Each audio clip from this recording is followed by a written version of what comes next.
Oi, sejam todos bem-vindos ao canal Amor, Luz e Espiritualidade. Continuamos com os vídeos sobre a Quaresma.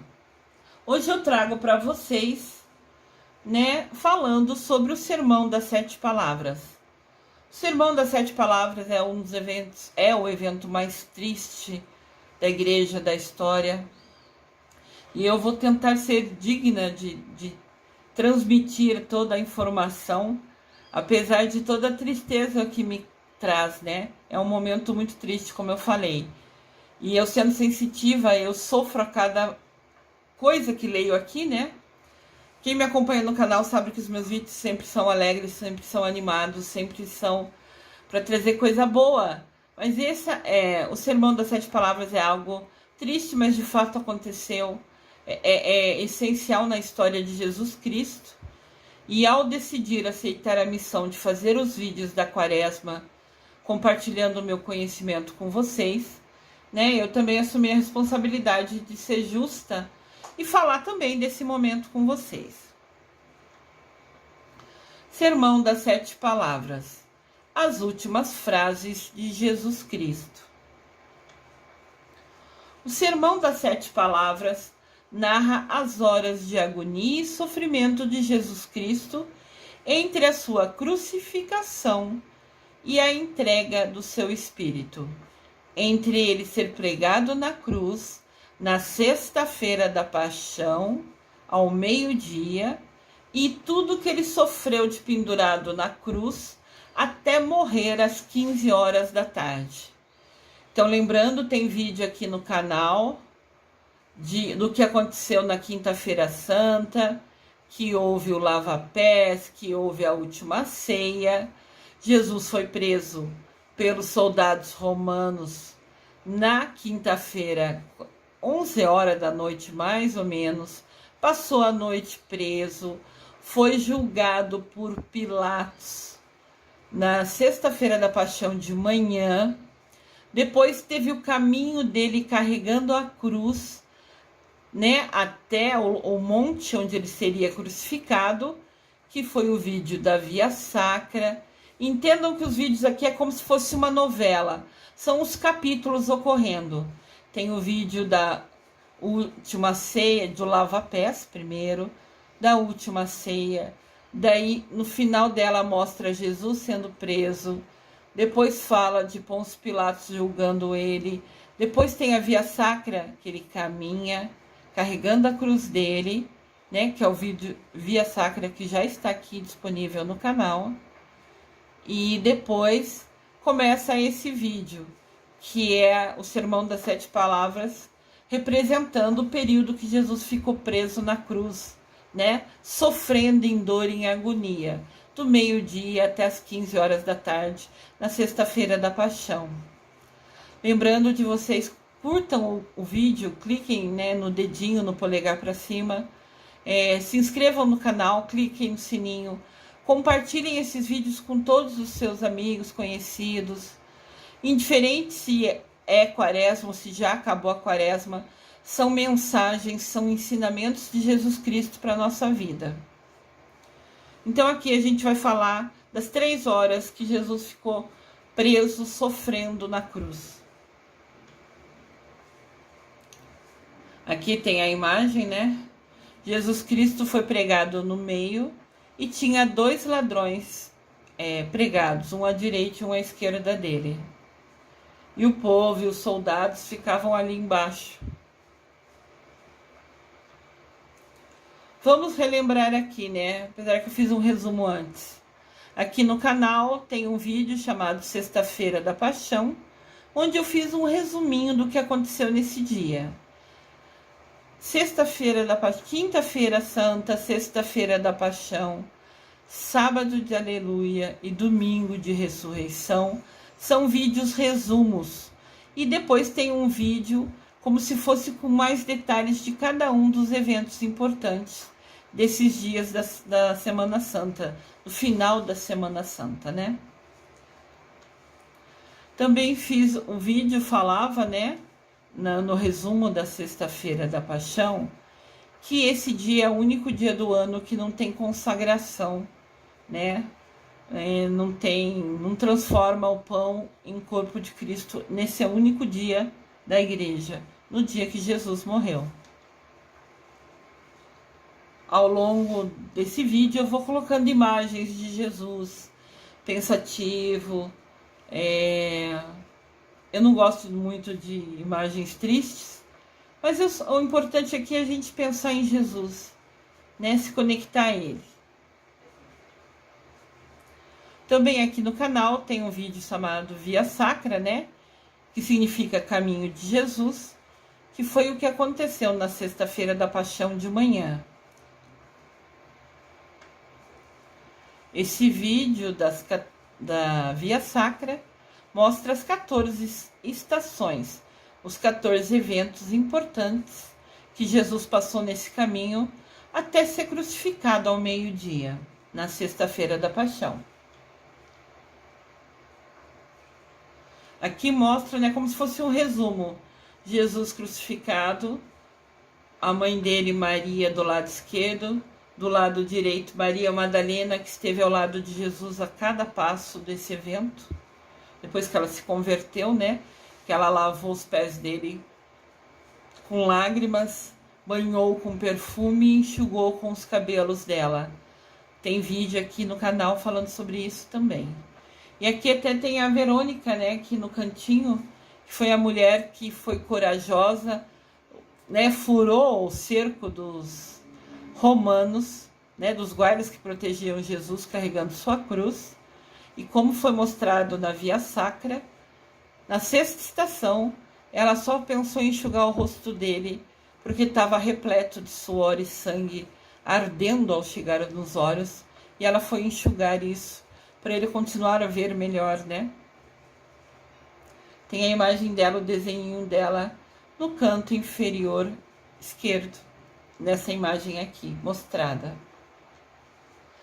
O Sermão das 7 Palavras que explico nesse vídeo acontece na sexta-feira da Paixão e registra o que aconteceu com Jesus Cristo do meio-dia, hora que ele foi crucificado, até as 15 horas da tarde, hora que de fato ele deu o último suspiro e morreu na cruz. Importante falar aqui que o Sermão das 7 Palavras, na verdade, são 7 frases. Mas o 7 tem muita importância dentro da Bíblia. Então, eu vou explicar um pouquinho sobre por que são 7 palavras, por que foram 7 frases exatas. O número 7 na Bíblia. O número 7 é considerado o número perfeito, indica o máximo de perfeição. Deus criou o mundo em 7 dias, foi o tempo suficiente, foi o tempo perfeito. Entendem? O 7 tem muita força na Bíblia, significa perfeição. Exemplos do número 7 na Bíblia. Por exemplo, 7 sacramentos, que são o batismo, o crisma ou confirmação, eucaristia, penitência ou reconciliação, unção dos enfermos, ordem e matrimônio. Eu vou fazer um vídeo para vocês mais para frente falando sobre os 7 sacramentos, explicando um pouquinho deles. Mas batismo é o que a gente recebe quando nasce. Normalmente tem os padrinhos que confirmam, né, que falam, que assumem o compromisso de nos guiar no caminho de Jesus, justamente com nosso papai e nossa mamãe, né? Então o batismo é quando a gente nasce, mas você pode também se converter e ser batizado de adulto, isso não tem problema. Crisma é quando você assume a sua responsabilidade. Eu sou adulto e quero continuar seguindo o caminho de Jesus. Eucaristia é quando a gente recebe o corpo de Jesus, a comunhão. Penitência ou reconciliação é quando a gente faz alguma coisa, né, para ajudar a perdoar os pecados. Isso seja a penitência que o padre te falou na confissão, por exemplo, né? A confissão é quando a gente confessa para o padre, ele te dá uma penitência. Rezar algumas coisas, ou na quaresma, quando a gente decide deixar de comer, beber ou fazer alguma coisa como penitência. Isso é um dos nossos sacramentos. A unção dos enfermos é a última bênção que a gente recebe antes de morrer, quem tem a oportunidade, né, o mérito de conseguir realmente ser abençoado. Você pode confessar seus pecados e recebe a bênção. Ordem é a consagração de se tornar padre, né? É a bênção que recebe quem escolheu seguir o sacerdócio como missão de vida. E matrimônio é a bênção de quem casa, né? Aqui é um exemplo, é um altar com a Bíblia, com a cruz, e tem os olhos de todos esses sacramentos, a comunhão, o corpo e sangue de Cristo. Representando exatamente os sacramentos, né? A bênção que é poder recebê-los. O número 7. Jesus fala pra gente, num trecho da Bíblia, que a gente não tem que perdoar só 7 vezes, mas 70 vezes 7. Essa frase está em Mateus, capítulo 18, versículo 22. Deus criou o universo em 7 dias. E isso narra pra gente, o primeiro livro da Bíblia, lá no Antigo Testamento, é o Gênesis. O Gênesis, capítulo 1, fala exatamente de Deus criando o mundo. E ele criou em 7 dias. Que 7 é o perfeito, é o tempo necessário. E no final da vida, Jesus expressa 7 palavras. Na verdade, são 7 frases. Ele está pregado na cruz e as últimas frases dele nos trazem ensinamento. E ele falou somente 7, o necessário, o perfeito, para transmitir mais ensinamentos para a gente. Sobre a criação do mundo, né? Em 7 dias, primeiro dia, Jesus separou a luz das trevas, né? Criou o sol. Segundo dia, Deus separou o céu das águas. No terceiro dia, ele separou a terra, as águas e as plantas. Ele foi criando, né? No quarto dia, ele criou o sol, a lua e as estrelas. No quinto dia, ele criou os pássaros e os peixinhos, todas as criaturas aquáticas que vivem na água. No sexto dia, ele criou os seres humanos, né? Nós. E no sétimo dia, ele descansou, olhando tudo que ele tinha criado. Então, o 7 significa perfeição na Bíblia. Sabemos que as últimas palavras de alguém antes da morte são aquelas que expressam as suas maiores preocupações e as suas recomendações mais importantes. Jesus estava se despedindo da gente. Ele estava na cruz e o povo, muitas pessoas, a Maria estava ali, né? Mamãe Maria, Maria Madalena estava ali, os discípulos estavam ali, mas tinha o povo ainda, aquele que condenou Jesus, que julgou, que mandou crucificar ele, assistindo como se ele ser crucificado fosse um espetáculo. Então ele ali, nas últimas horas de vida dele, deixou algumas frases importantes com ensinamentos, porque no último momento dele, ele ainda quis compartilhar com a gente alguns ensinamentos. Que bênção! Devemos sempre lembrar essas 7 palavras proferidas por Jesus Cristo com profundo amor, respeito e devoção, procurando tirar delas todo o seu riquíssimo significado. Se ele usou as últimas forças dele pregado na cruz para falar essas palavras, ela tem uma lição para nos ensinar. Sempre que a gente ouvir elas, nós temos que parar e pensar e recordar o ensinamento, lembrar o que Jesus nos ensinou com elas. Eu vou falar aqui as frases explicando o significado delas, porque a cruz também é um sinal de luz. Foi onde Jesus morreu para perdão dos nossos pecados. Então, apesar da cruz simbolizar um momento triste, também simboliza uma nova vida para a gente, uma nova vida sem pecado, porque Jesus morreu pelos nossos pecados. Conheça as frases e como são refletidas na celebração do Sermão das Sete Palavras. Primeira frase: Pai, perdoa-lhes, pois não sabem o que fazem. Essa frase está em Lucas, capítulo 23, versículo 34. Está em Lucas, capítulo 23, versículo 34. Jesus já crucificado e o povo permanecia lá, observando. Também os chefes dos soldados continuavam zombando, dizendo: Você salvou os outros? Salve-se agora a si mesmo. Você é o rei dos judeus, você é o eleito. Jesus foi crucificado por falar que ele era o rei dos judeus.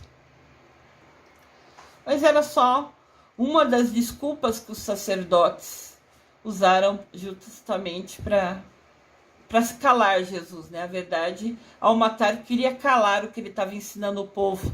O povo estava ficando inteligente, o povo estava seguindo Jesus, Jesus criou uma força, né? Do povo seguindo ele, ouvindo as parábolas dele. Então isso era uma ameaça aos governantes, aos sacerdotes, porque Jesus era sábio e conscientizou o povo, né, de muita coisa. Então, como ele era uma ameaça, porque estava ensinando coisa, né, pro povo, para muitas pessoas, para milhares de pessoas, realmente quiseram calá-lo, né? Mas aqui ele está pregado na cruz, a primeira frase que ele fala na cruz é essa: Pai, perdoai eles não sabem o que fazem. Falando do povo, falando dos soldados. E eles tirando sarro dele, mesmo assim. Na cruz, né, tem 4 letras registradas numa plaquinha em cima da onde Jesus foi crucificado. São as iniciais da palavra latina, que eu não vou tentar ler, eu não sei latim, que querem dizer Jesus Nazareno, Rei dos Judeus. INRI, tá vendo ali em cima na plaquinha? A imagem superior do lado esquerdo tem a plaquinha na cruz, né? Essa plaquinha foi colocada a pedido de Pilatos, né? E colada e fixada ali. Esse trecho que Pilatos pediu para colocar essa plaquinha está em João capítulo 19, versículo 19. Lembrando que colocar a plaquinha em cima era uma tradição, era um costume. Todo bandido que era crucificado tinha em cima de si uma plaquinha escrito o que condenou ele à cruz. Roubou, fez isso, matou, sei lá. E Jesus, colocaram que ele era o rei, né? Jesus Nazareno, Rei dos Judeus. Jesus era o nome dele, Nazareno era a cidade onde ele nasceu, Nazaré. Rei dos Judeus era o que ele dizia ser, né? E o que foi uma ameaça para os poderosos. Então foi a desculpa, né, dele ser crucificado com essas 4 letras sobre a cruz. Então tá, Jesus está preso lá e a primeira frase que ele fala aqui para perdoar os pecados. O ensinamento disso. Com essas palavras, Jesus selava todo o seu ensinamento sobre a necessidade de perdoar até os inimigos. Ao longo da vida, Jesus sempre falou isso. Ao longo da vida dele, trabalhando na missão de Jesus, né? Que foi dos 30 anos aos 33 anos. E ele sempre falava: perdoa seus inimigos. Esse trecho está em Mateus, capítulo 5, versículo 44. Mateus, capítulo 5, versículo 44. Então, na cruz, o Senhor confirmava para todos nós que é possível, sim, viver a maior exigência da fé cristã. Essa exigência da fé cristã é um desafio, é difícil para a gente até hoje. O perdão incondicional a todos. A gente perdoar o outro quando nos ofende, nos magoa, nos deixa triste. a gente perdoar.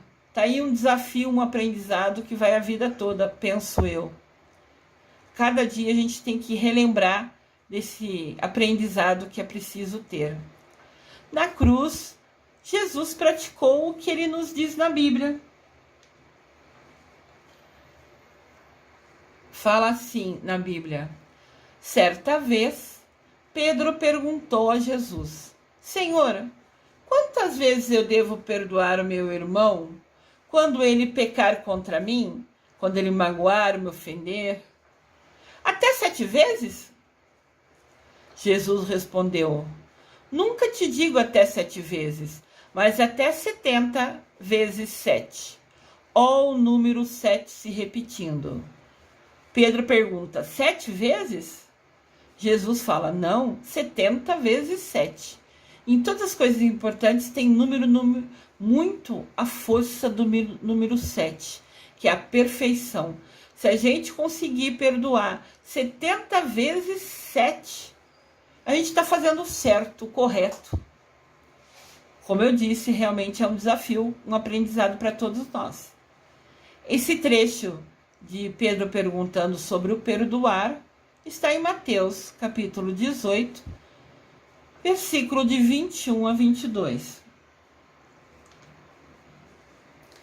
Que Jesus, de novo, pensativo, né? Como eu disse, eu não quero pôr somente a imagem dele na cruz, mesmo a gente sabendo que esse vídeo está falando desse momento. Com certeza ele pregado na cruz ainda estava pensando, né?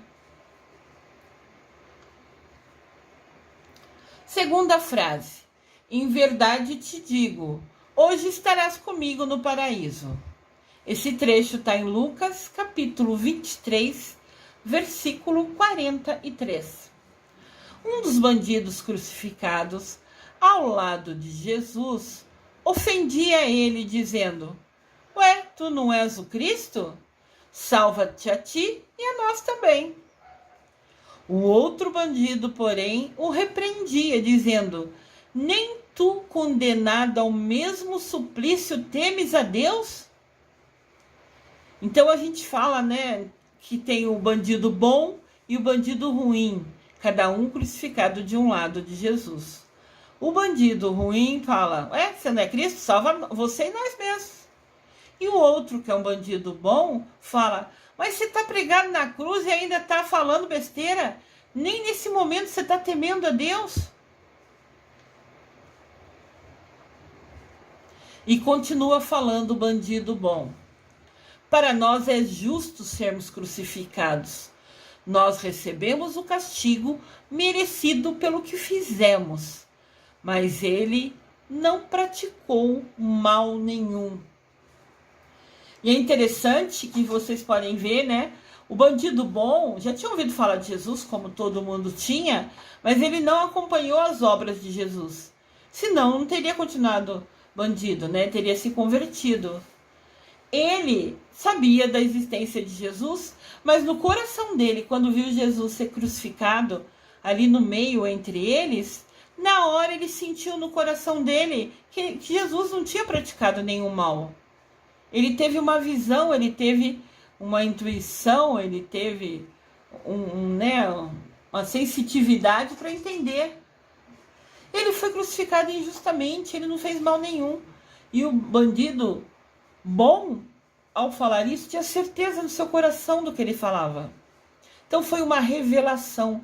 Ele, pregado na cruz, teve a revelação que Jesus de fato era inocente para estar ali. Daí o bandido bom vira para Jesus e fala: Jesus, lembra-te de mim quando vieres com teu reino. Jesus sempre falava que o reino dele não era desse mundo, né? Então o bandido bom falou para ele: lembra de mim quando você tiver no seu reino. Jesus respondeu para ele: na verdade eu te digo, hoje mesmo você estará comigo no paraíso. Olha que bênção. Ele sentiu no coração dele que Jesus era justo. Ele foi lá e defendeu ele do bandido mau. e imediatamente Jesus perdoou ele. Essa é uma imagem que eu gosto muito de Jesus, sereno, calmo, com um olhar meigo, como eu sempre imagino Jesus Cristo. O ensinamento. Com essas palavras de perdão e amor ao bom ladrão, Jesus nos mostra de maneira inequívoca, sem nenhuma dúvida, o oceano ilimitado que é a sua misericórdia. A misericórdia de Deus é tão grande, é tão sem fim, que parece um oceano. A gente nunca sabe aonde começa, aonde termina. Bastou Dimas, que é o nome do ladrão bom, confiar no coração misericordioso de Jesus, ali ao lado dele, pregado na cruz, para ter-lhe aberto de imediato as portas do céu. Terceira frase de Jesus: mulher, eis aqui o teu filho. Filho, eis aí a tua mãe. Está em João, capítulo 19, versículo de 26 a 27. Eu quero só deixar registrado aqui que eu sempre friso os textos bíblicos, né? Eu leio tudo que eu escrevo, porque eu sei que eu tenho alguns seguidores que são deficientes visuais. Então, eles, né, alguém clica no vídeo para eles e eles ouvem o que eu falo.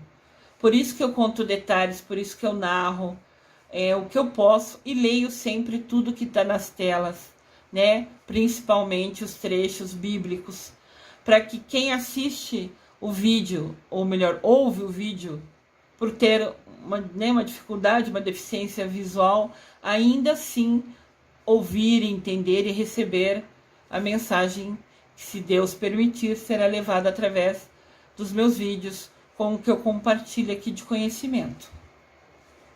Junto à cruz de Jesus estavam de pé sua mãe, Maria, e Maria Madalena. Jesus, vendo a sua mãe, e perto dela estava o seu discípulo que amava. Então Jesus disse à mãe: mulher, eis aqui o teu filho. Depois disse ao discípulo: eis aqui a tua mãe. E desta hora em diante, o discípulo acolheu-a em sua casa. Então é importante falar que Mamãe Maria ficava com Jesus, e quando ele morreu ela não teria mais ninguém, né? Então Jesus, ainda na cruz, ficou pensando que cuidar da mãe dele, né? Proteger a mãe dele. O discípulo que amava. Isso cada livro da Bíblia fala de um discípulo. A grande maioria fala de João Batista, que era um discípulo de Jesus, aquele que batizou ele no rio, né? Mas também já falaram que seria Pedro, que foi o número 1 dos discípulos dele, o escolhido para erguer a igreja de Jesus Cristo. Tanto que a igreja que o Papa mora hoje chama, né, Basílica de São Pedro. São Pedro é o discípulo que Jesus escolheu para ele criar, né, a pedra sobre a vida dele, falando da missão de Jesus Cristo. Então, assim, o discípulo que amava podia ser todos, podia... A grande maioria fala que esse discípulo que ele amava era João Batista. E que após a morte de Jesus, João Batista levou Mamãe Maria para morar na casa dele e cuidar dela.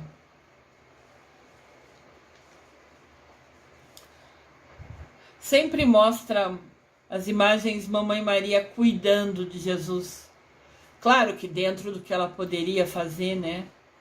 E essa morte na cruz para ela foi algo assim, uma dor indescritível, inenarrável, né? Não dá para contar como é uma dor dessa, ver seu filho crucificado.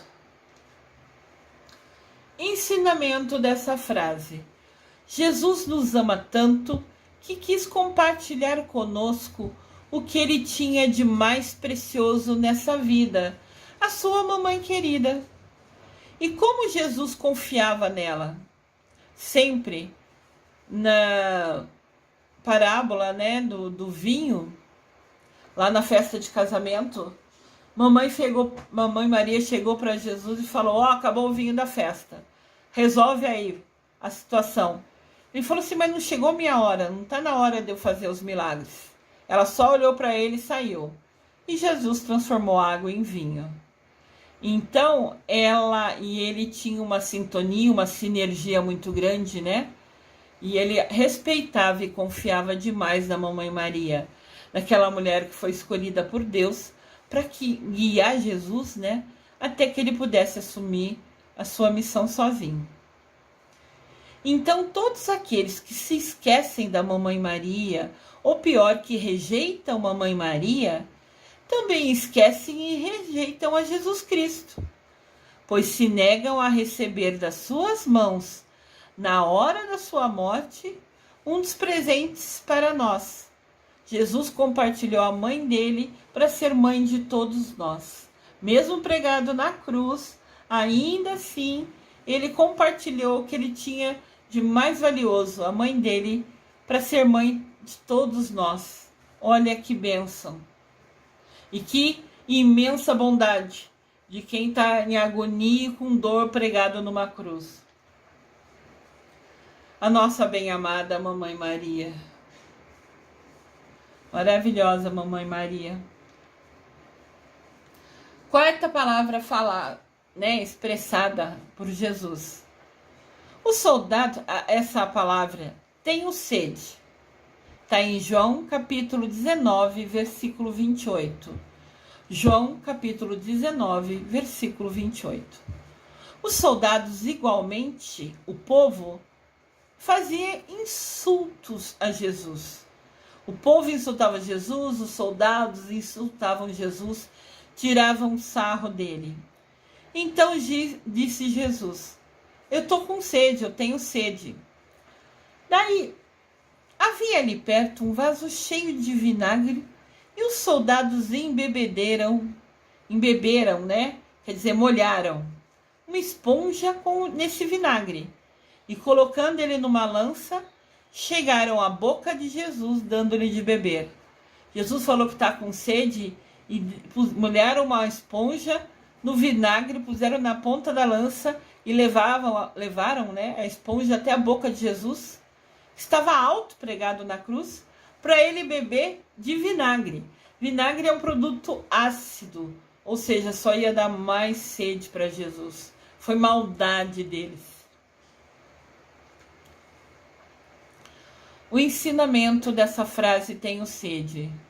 Os padres dizem pra gente, né, narram na igreja, que essa sede do Senhor é mais do que uma sede de água, de uma sede física.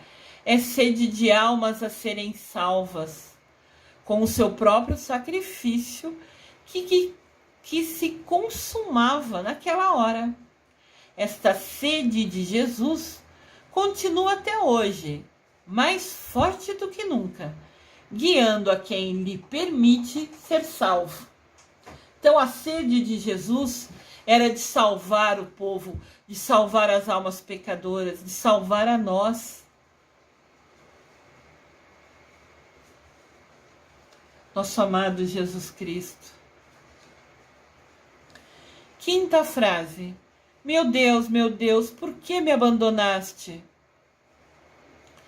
Essa frase está em Marcos, capítulo 15, versículo 34.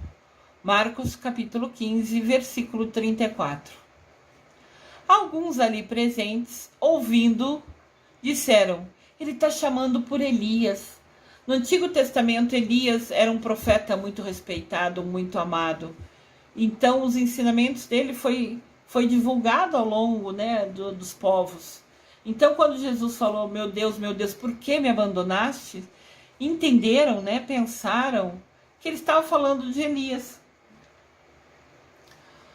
O ensinamento dessa frase. Essas palavras, que também estão registradas no Salmo 21, nos mostram que ali Jesus era humano. Foi a única frase na vida inteira que ele mostrou que estava sofrendo, que ele se sentiu inseguro, perdido, que ele se sentiu sem saber o que fazer. Ele estava sofrendo tanto, ele estava com tanta dor, que naquele segundo ele pensou: nossa, Deus me abandonou. Mesmo sabendo da missão dele, foi extremamente difícil para ele honrar essa missão. Então, por esse minuto, ele falou: meu Deus, você me abandonou. Olha tudo que eu estou sofrendo, né? Na verdade, esta foi a única frase que Jesus expressou a vida inteira, reclamando, questionando, inseguro, duvidando, que tudo que ele estava passando, né? Porque ele sentiu que todo o sofrimento dele, por um momento pequeno, que Jesus tinha abandonado ele. Mas infelizmente, aquele sofrimento fazia parte da missão da vida de Jesus Cristo, que era morrer na cruz para perdão dos nossos pecados. Jesus sofreu toda humilhação possível de se imaginar. Moral, psicológico, afetivo, físico, espiritual, enfim, como havia dito o profeta, ele foi castigado por nossos pecados. Essa frase está em Isaías, capítulo 53, versículo 5. Isaías, capítulo 53, versículo 5.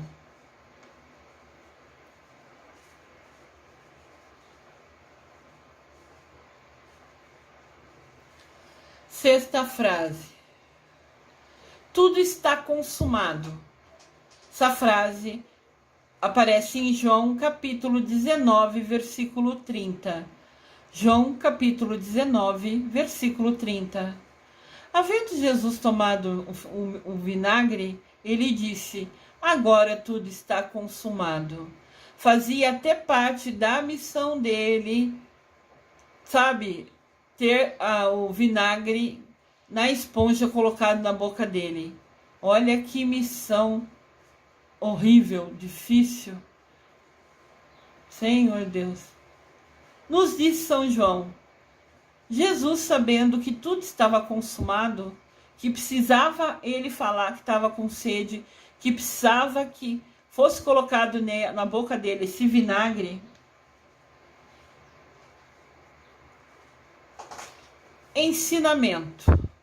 Quer dizer que Jesus tinha plena consciência que tinha cumprido toda a sua missão salvífica. Salvífica é missão de salvação, conforme o desígnio santo de Deus, conforme o que foi decidido por Jesus, por Deus. Enquanto tudo não estava cumprido, ele, Jesus, não pôde entregar o seu espírito ao Pai.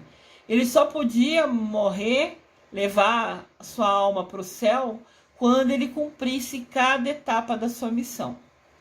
Assim fica bem claro que a nossa salvação depende agora de nós, do nosso livre-arbítrio, porque a parte de Deus já foi perfeitamente cumprida por Jesus Cristo, sofrendo na cruz, até as últimas consequências, até beber vinagre na ponta de uma esponja. Jesus Cristo cumpriu cada vírgula, cada linha que Deus determinou. Agora a nossa salvação depende da gente, de cada um de nós cumprir a nossa missão de vida. Sempre, né, a cada passo aprendido, né, evoluindo espiritualmente. Quando a gente faz um sacrifício, faz uma coisa difícil, a gente sobe um degrau na evolução espiritual, a gente se aproxima de Deus, a gente se conecta cada vez mais a Deus Pai e a Mamãe Maria. Cada sacrifício, cada atitude nova que a gente muda, a gente hoje ser melhor do que foi ontem, por escolha, e querer amanhã ser melhor do que é hoje, é um aprendizado. E se a gente conseguir cumprir isso, com ações diferentes, com atitudes diferentes, nós estamos gradativamente subindo um degrau, cada vez mais ficando perto de Deus Pai. Cada passo, cada aprendizado nosso é um passo ficando mais perto, evoluindo a nossa alma para ficar mais próximo de Deus Pai e Mamãe Maria. Era por volta do meio-dia, quando Jesus foi crucificado. O sol escondeu, se eclipsou, houve um eclipse do sol, e a escuridão cobriu toda a terra até as 3 da tarde. Exatamente nesta hora, o véu do templo foi rasgado ao meio sozinho. Entendam, a hora que Jesus foi colocado na cruz, houve um eclipse que deixou a terra na escuridão total. Esse eclipse só acabou depois das 3 da tarde, quando Jesus deu seu último suspiro. Tem cientistas que estudam até hoje sobre isso. Nunca um eclipse levou tanto tempo. Tem eclipses longos que levam 40 minutos, 50 minutos. Até hoje a gente vê eclipses longos. Esse levou 3 horas. A terra ficou escura do meio-dia até as 3 da tarde. As 3 horas que Jesus ficou em dor e agonia e sofrendo na cruz, a terra ficou na escuridão. Exatamente às 3 horas da tarde, tinha alguns véus que cobriam os templos, né? Todos se rasgaram ao meio sozinho. A terra ficou escura do meio-dia às 3 da tarde. Às 3 horas que Jesus ficou sofrendo na cruz. 7ª e última frase de Jesus Cristo. Pai, entrego em tuas mãos o meu espírito. Isso está em Lucas capítulo 23, versículo 46. Era cerca de 3 horas da tarde, quando, com voz forte, Jesus disse: Pai, em vossas mãos eu entrego o meu espírito. Dizendo isso, expirou. Soltou o ar dos pulmões pela última vez. Vendo isso que tinha acontecido, o centurião é o soldado romano, glorificou a Deus, dizendo: na verdade, esse homem era justo. Toda a multidão que estava reunida ali, vendo aquele espetáculo, vendo Jesus sofrendo na cruz, quando Jesus gritou essa última frase, vendo tudo que tinha acontecido, ninguém tinha entendido que o eclipse dessas 3 horas de escuridão estava ligado ao sofrimento de Jesus, que era o sinal de Deus mostrando que ele era o filho de Deus dele, que Jesus Cristo era o filho dele, era o filho de Deus. Então, quando ele solta aquele grito forte, todo o povo que estava ali cai em si, descobre a besteira que fez. Ficaram andando, circulando e batiam no peito, se culpando. Minha culpa, minha culpa, minha culpa. Por ter condenado um justo.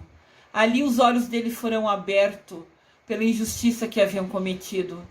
E diz que Maria Madalena, mamãe e os discípulos estavam afastados, né? Eles não quiseram ficar pertinho vendo Jesus sofrer.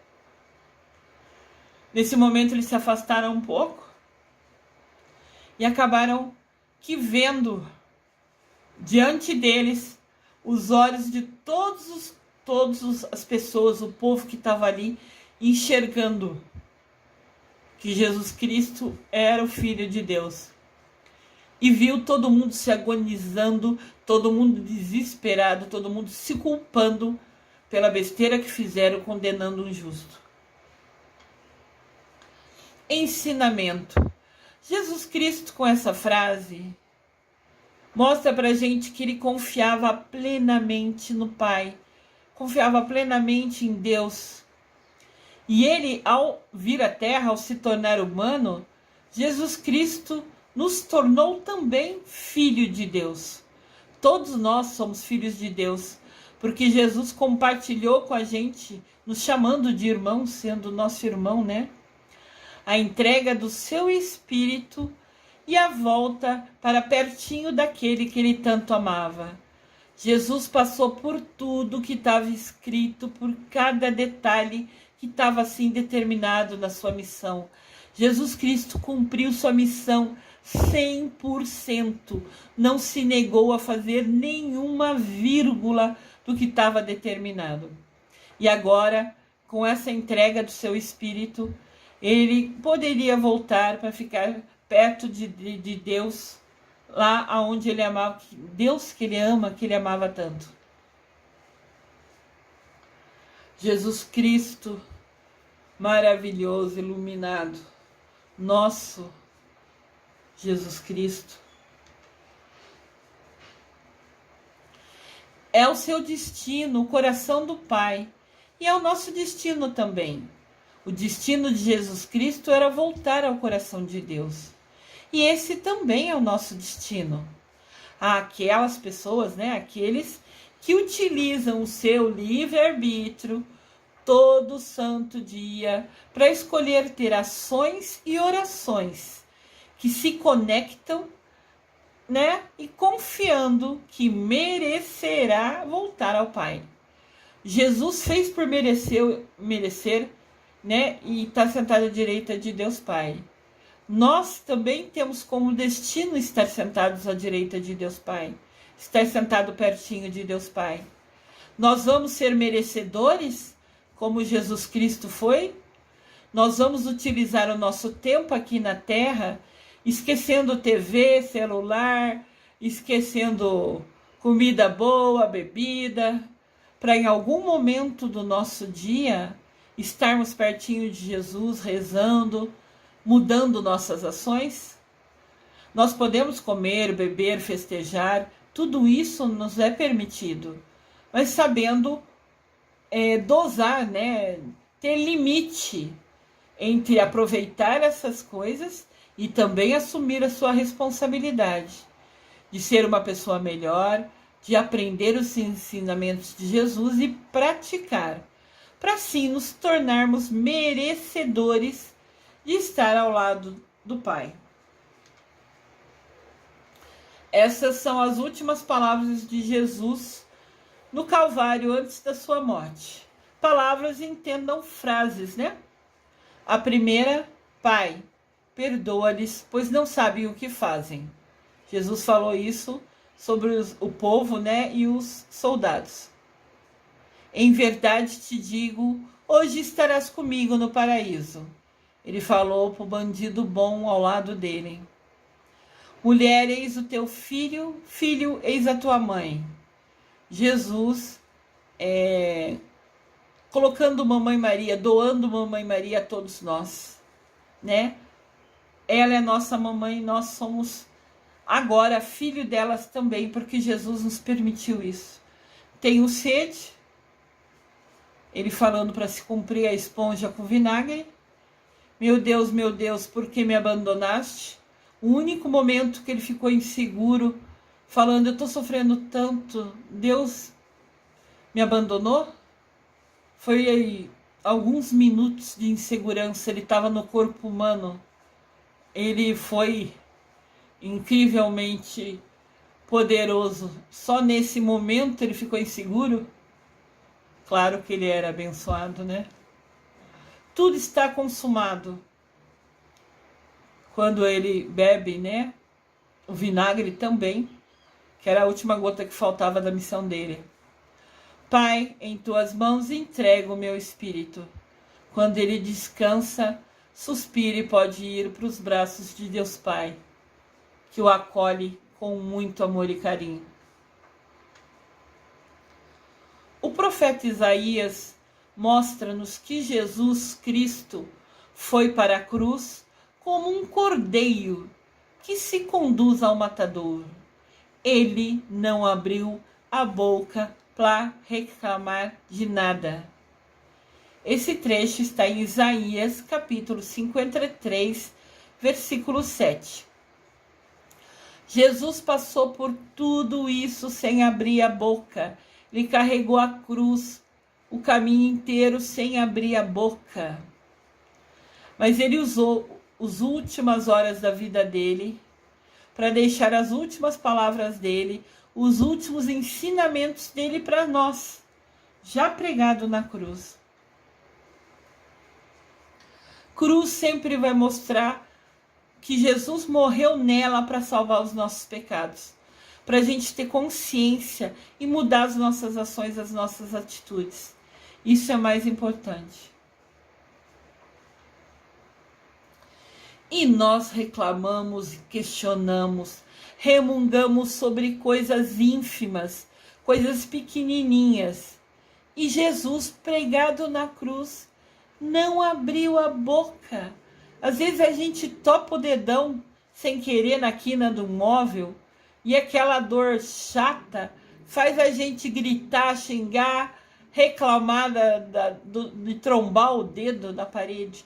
Jesus ficou crucificado e ficou calado. Olha o exemplo. Depois de tudo que Jesus Cristo fez por nós, ninguém de nós tem o direito de duvidar do amor de Deus para conosco. Ninguém tem o direito de duvidar. Será uma grande blasfêmia, uma grande mentira, um grande insulto, uma grande ofensa alguém dizer que Deus não nos ama. Impossível ele nos amar e dar seu filho para tanto sofrimento. Ainda mais depois que Jesus sofreu tanto para assumir para si, para puxar para ele, né, o perdão dos pecados de todos os homens. Como disse Paulo no livro Gálatas, Jesus morreu por mim, Jesus morreu pelos meus pecados. Essa frase está na Bíblia, em Gálatas capítulo 5, versículo 22. Nunca ousem dizer que Jesus não ama você, que Deus Pai não ama você.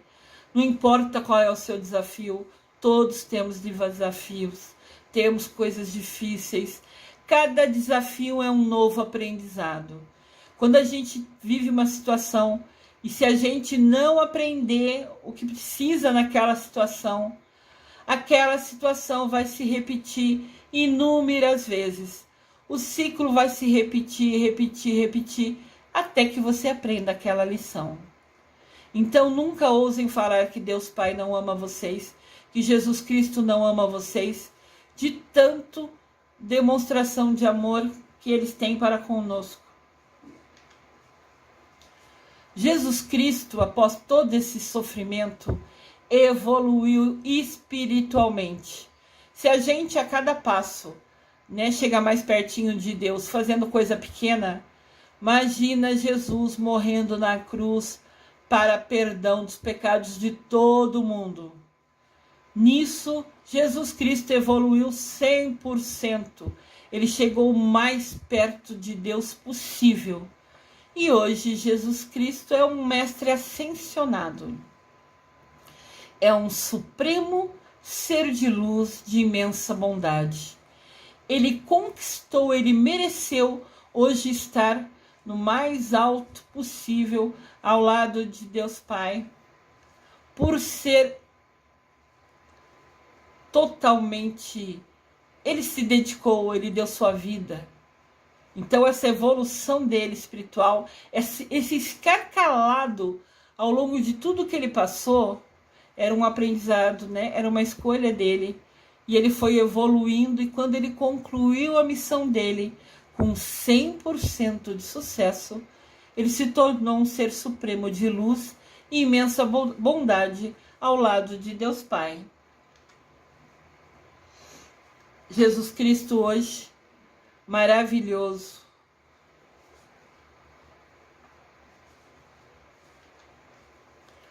Jesus é um ser de luz que está sempre pronto a nos ajudar, se pedirmos, confiarmos e tivermos fé nele. Lembrando, todos nós temos o livre-arbítrio. Eu já falei isso em outros vídeos. Para você conseguir a ajuda dos arcanjos, de Deus, de Mamãe Maria, de Jesus Cristo, você precisa pedir. Se você não pedir, eles não podem nos ajudar. O nosso livre-arbítrio impede dele nos ajudar. Então sempre peçam, acreditam, confiem, busquem ser uma pessoa melhor,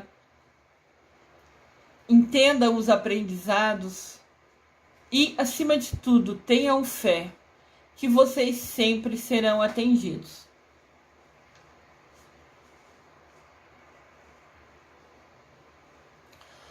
Todos nós temos desafios. Todos temos os nossos desafios. Para carregar a cruz, a nossa cruz a cada dia, peça a Deus para lhe dar ombros mais fortes. E nunca diga quão grande é o seu problema. Nunca fala, eu tenho um problema grande, isso é muito difícil, que cruz que eu estou carregando. Nunca diga isso. Sempre diga ao seu problema. Você pode ser desafiador, mas meu Deus é maior. Diga ao seu problema quão grande é o seu Deus. Pensem sempre, entendam sempre, acreditem sempre. Deus e Jesus Cristo é maior que qualquer problema seu. Enfrente seu desafio, carregue a sua cruz, aprenda o que precisa, confiante que Deus é maior. Peça a Deus que te ajude, que Jesus Cristo que te ajude, que nunca nada será maior que a força, o poder do nosso Deus. E aqui está Jesus estendendo a mão para você. Jesus Cristo, Mestre ascensionado, hoje um ser de luz suprema, um ser de luz de bondade. Ele está estendendo a mão para você e te falando: vem comigo, caminha ao meu lado, segue os meus ensinamentos. Qual vai ser a sua decisão? Qual vai ser seu livre-arbítrio? Como você vai utilizá-lo? Vai pegar nas mãos de Jesus e seguir lado a lado com ele? Que Deus nos abençoe e que Jesus Cristo caminhe ao nosso lado sempre. Eu desejo amor e luz a todos.